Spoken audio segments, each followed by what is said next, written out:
Lynas Malaysia Sendirian Berhad received a 6-month conditional operating license from the Atomic Energy Licensing Board AELB on Thursday.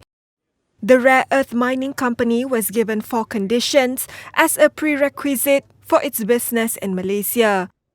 These include an order to build a cracking and leaching facility overseas and to transfer said process from its current base in Gebeng, Kuantan, out of Malaysia. In a statement, AELB said the facility must be built and start operating within 4 years from the date of the license approval.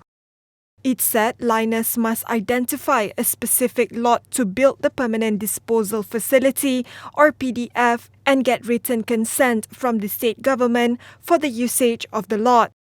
The company must also submit the PDF's complete building plan as well as sufficient financing plan to pay for the construction and operation.